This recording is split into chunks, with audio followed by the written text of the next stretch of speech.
I have three items I want to visit with you about this evening. The first of those is an update on our Citylink program.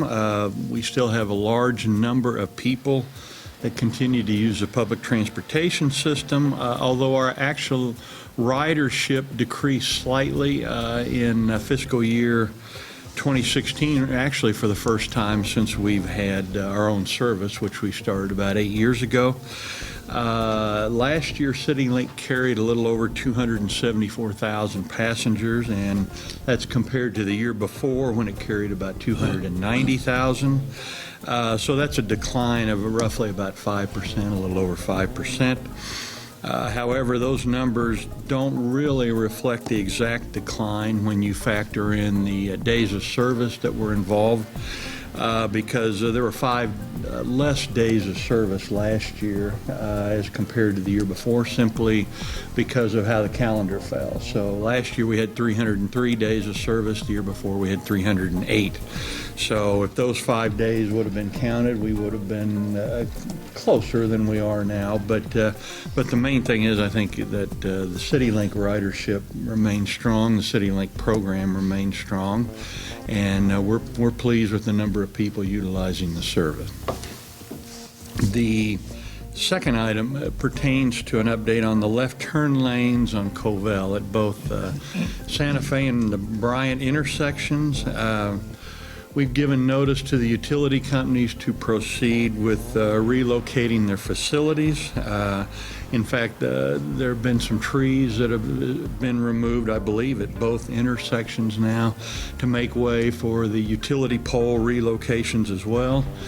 We have most of the easements that we need, but we still need 2 additional easements at the Bryant intersection, and we're working on acquiring those as well. We are hopeful, and the word hopeful is in bold print, that the utility relocation process can be accomplished in a period of 3 to 4 months, hopefully. When that work is completed, we'll advertise for bids on both intersections.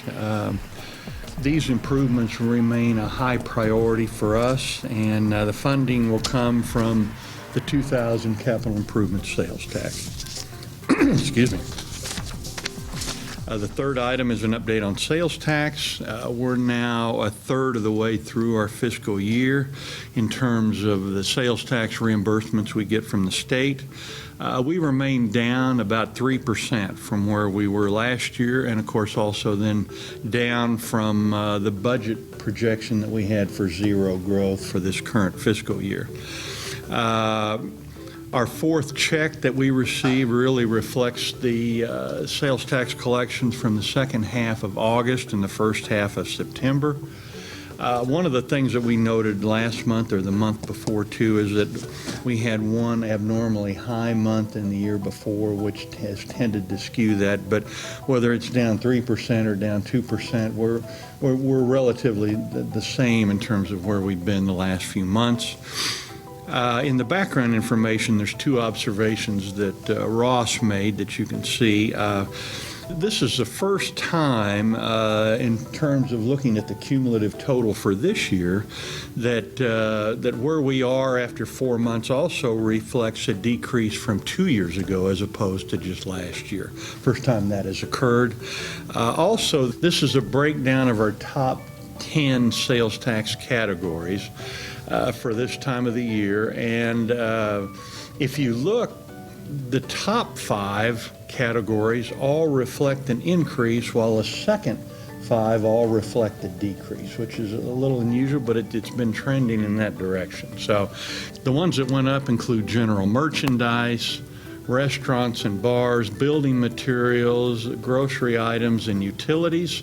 Those that reflect the decrease include furniture and computers, news, cable and wireless services, clothing and jewelry, building trades, and office supplies. So first time Ross has looked at that or put that in there. It's just kind of a different perspective on everything. But the bottom line is we budgeted 0 growth for the year. We're 4 months into the year. We're a little below that, but not a surprising amount, I think, given what we've seen with the area economy. And the bottom line is we remain in good shape. So we're fine. We're a little less than what we projected, and we're a third of the way through the fiscal year.